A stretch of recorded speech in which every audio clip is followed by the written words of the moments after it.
The 2018 Subaru Forester, going on sale this summer, will start at $23,710 including destination.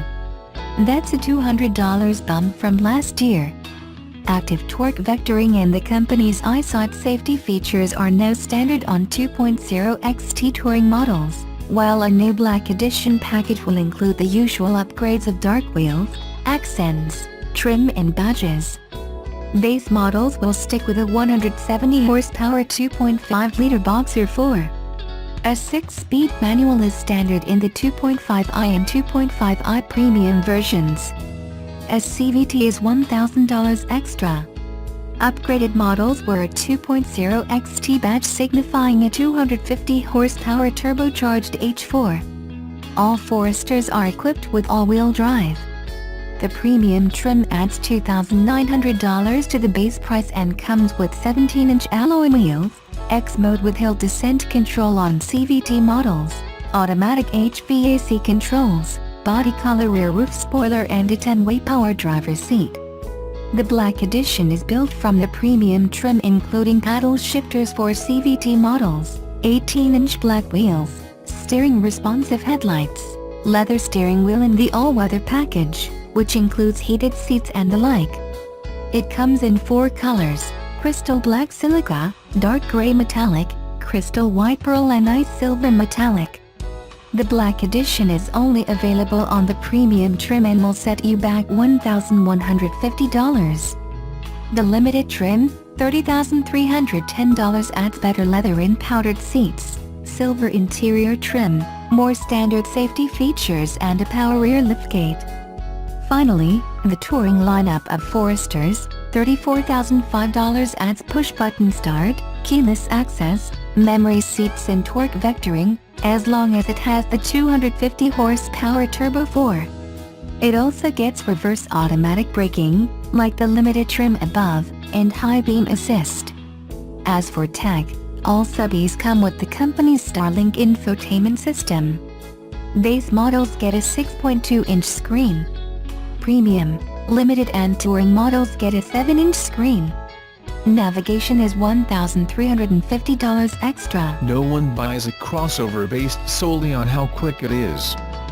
But if it's quicker than its competitors and has one of the most spacious cabins in its class, there's reason to be impressed.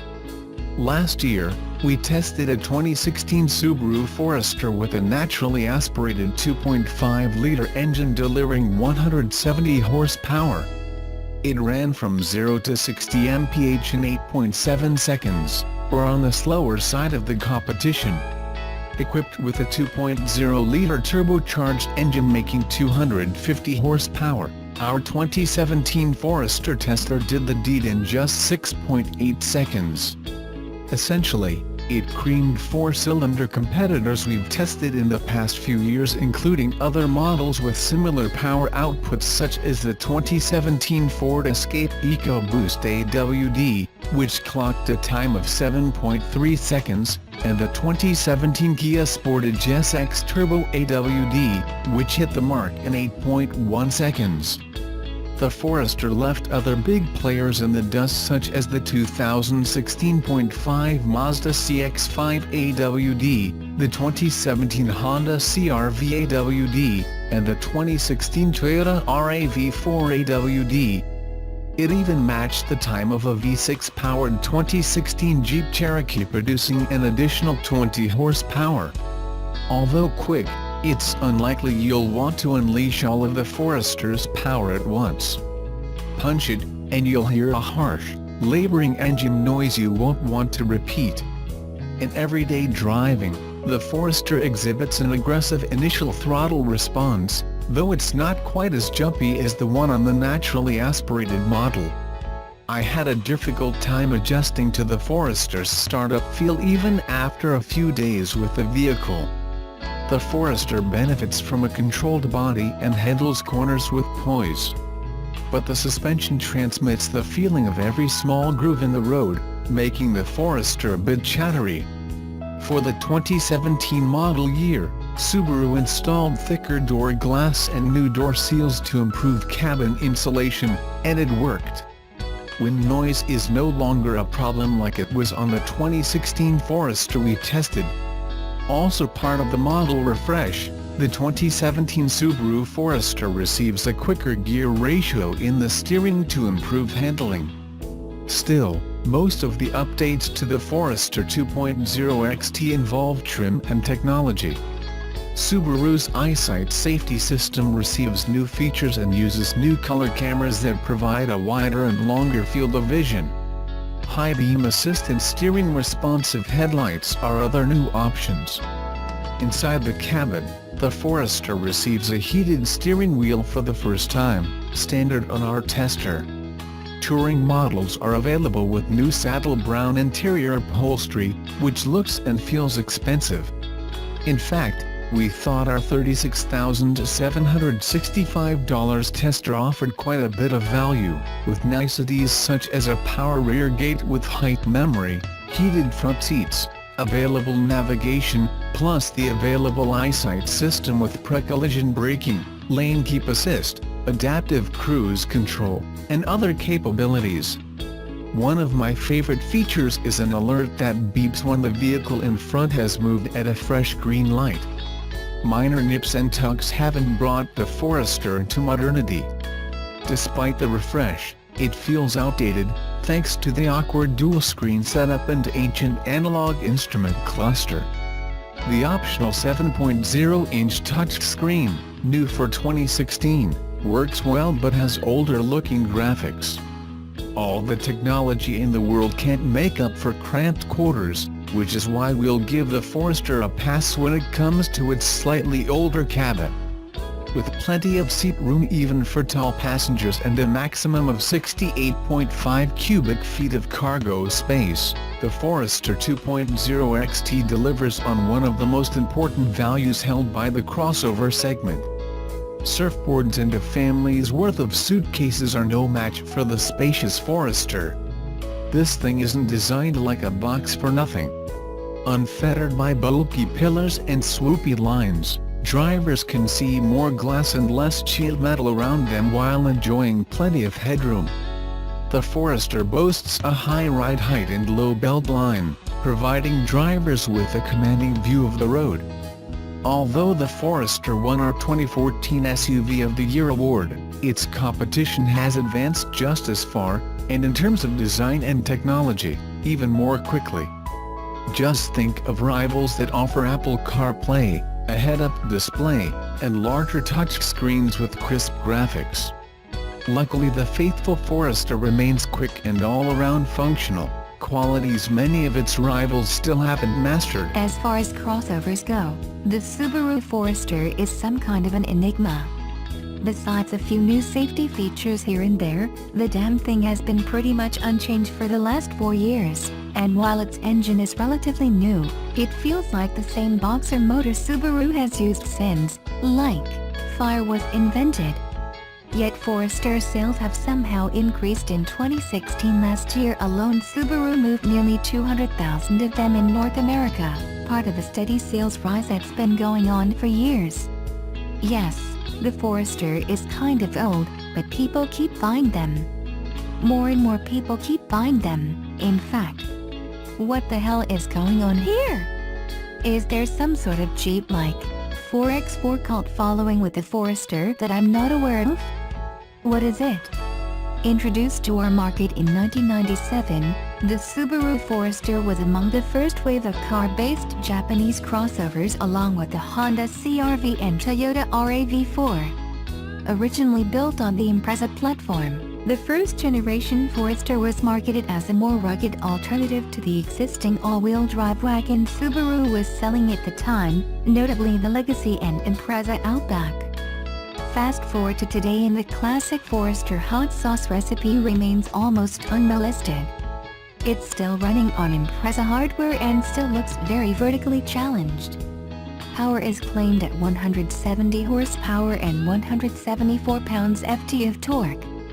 That's a whole 5 horsepower more than the original Forester from 20 years ago. Wow! Subaru will sell you a turbo-powered Forester, called the XT. It uses essentially the same 2.0-liter turbo as in the Impreza WRX. That one, according to Subaru, is good for 250 horsepower. Of course, all Foresters send their power to the wheels through Subaru's acclaimed symmetrical all-wheel drive system. That power is transferred via a CVT, yawn, like my Tester, or a 6-speed manual, but only for entry-level models such as the 2.5i and 2.5i Premium, touring in Canada. So no, you can't get your Turbo Forester with 3 pedals, which sucks. But an all-wheel drive, manual crossover in this day and age is very rare, so the fact that Subaru even offers the option is seriously cool.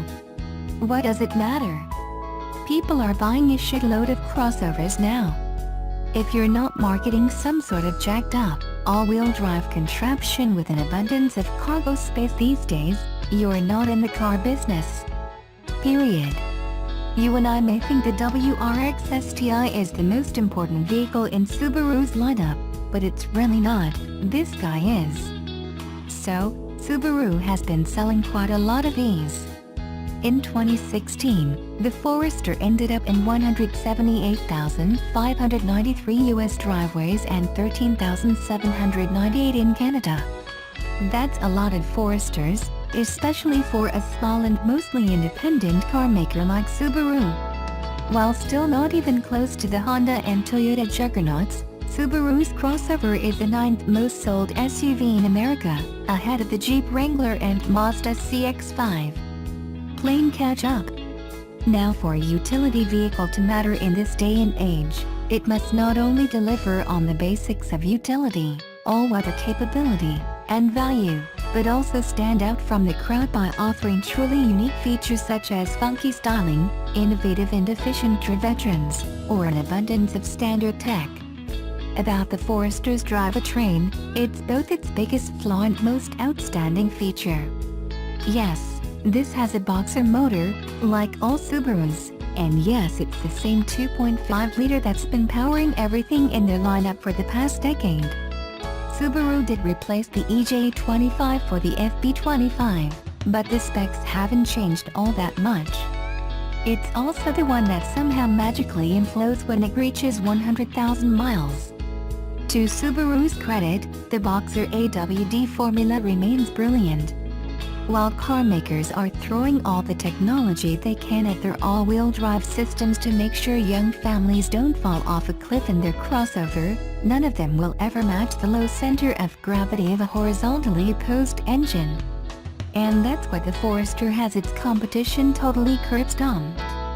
On the road, thanks to the drivetrain's excellent weight distribution, all Subarus feel solidly planted to the ground, as if they were glued to the pavement, or whatever surface they're riding on.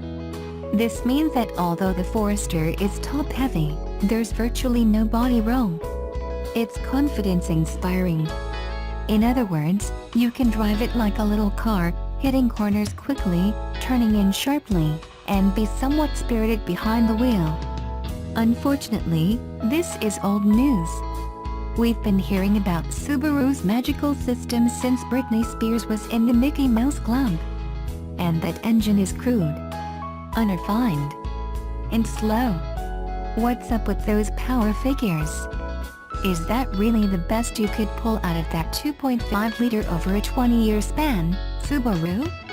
The 2017 Honda CR-V, on the other hand, can be powered by an all-new, very efficient, supremely quiet, and punchy, 190 horsepower, direct injection 1.5-liter turbo 4 for the same price as this. Also, the acceleration in the Forester, especially with the CVT, is downright awful, 8.6 seconds according to Car and Driver. Even the most boring of boring crossovers, the Toyota RAV4, is faster off the line. Erg. So as far as being all innovative and new, the Forester's engine is a big no. X-Mode is for off-roading, they say. The 2017 Subaru Forester is equipped with an X-Mode function, apparently to give it some serious off-road capability. The feature is only available on Foresters equipped with a CVT, go figure. While not a full differential lock 4x4 system like what you'd get in a Jeep Cherokee Trailhawk, the Forester's traction management system is still refreshingly clever. X mode can only be engaged at speeds below 25 mph. When activated, the system automatically fiddles with engine throttle, transmission gearing, and electronic stability control to increase traction. It also adds a hell decent feature. But the coolest thing about X mode is that it raises the front-rear coupling force of the differentials, allowing the engine's power to be more evenly spread out to all four wheels. It basically mimics a locking diff setup. It's really clever and geeky. And it actually works. I took my Forester through some rather rough dirt roads, with steep inclinations, thick mud, sand, and rocks. It crawled its way out, no sweat. In many ways, this reminded me of my 1995 Suzuki Sidekick, which had full locking hubs and all. So yes, the Subaru Forester does the occasional off-roading stuff better than most vehicles in its class. Disappointments. As a CVT, it's a good system, thanks to a simulated step gear system that actually gives off the impression that it's ahead, shifting. But it still heavily kills any soul the Forester has left, and when combined with that rumbling flat 4, the entire drivetrain drones throughout the cabin, as if the Forester is unhappy to even exist. Did I mention how slow this thing is? God, it's slow. Then, there's the odd, and seriously annoying jerkiness of the electronic throttle. You really need to give it a strong jab for the car to actually start moving, which inevitably causes it to lurch ahead furiously, making you look like a mad drunk driver at an intersection. It's all or nothing with the Forester. You're either giving it too much throttle, or not enough. And that can become very annoying, very quickly. Build quality is good, but materials feel low-grade. The entire cabin is plastic intensive, and not particularly that attractive. Let's call it functional. Finally, the Forester's infotainment system lacks all the recent connectivity features such as Android Auto and Apple CarPlay, features that are now standard in a base Honda Civic. Casual driving. As a daily driver, this thing is great, but not necessarily better than the competition. Thanks to the Forester's high roofline and blocky proportions, you sit upright in it, like a mini Land Rover. And that's cool. Also, there's a lot of glass in the cabin. The windows are high and wide, and the entire cowl is rather low, so it's really easy to see out of the Forester. It's easy to park, being compact and all, and fuel economy is up there at 28 mpg combined. Finally, rear leg and headroom is massive, seats are comfortable enough, and cargo space is rather good. Once all rear seats are folded flat, the Forester will engulf 74.7 cubic feet of your stuff, slotting right between the RAV4 and the all-time king, the Honda CR-V. So yeah, the Forester does the practical hauling stuff rather well. Aggressive driving. It doesn't do that all too well. As mentioned above, the CVT and the lethargic engine really take away any sort of fun from the Forester.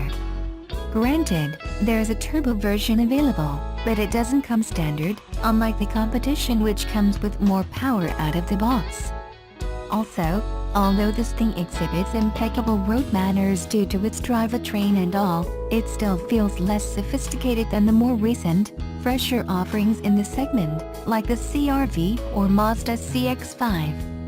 As far as performance goes, the Forester still feels like 1997. If you were to buy your Forester with a manual, you would have some sort of fun with it, but then, you still wouldn't be able to disengage stability control. I didn't get to drive the Forester in that massive blizzard that hit the East Coast, but as I'm riding this, I'm in a cross-strike with a stick. What I can tell you is that Subaru's system in its crossovers will allow you to disengage traction control, but as soon as the vehicle starts to slide, which is presumably what you'll want to do in your subby during a blizzard, that stability control system continuously interferes to ruin the party. So no, you can't tune your Forester in the snow. even with a manual. Somehow I feel like my photographer and I, as your resident Canadian reviewers, let you down in this regard. I am sorry. Who is it for?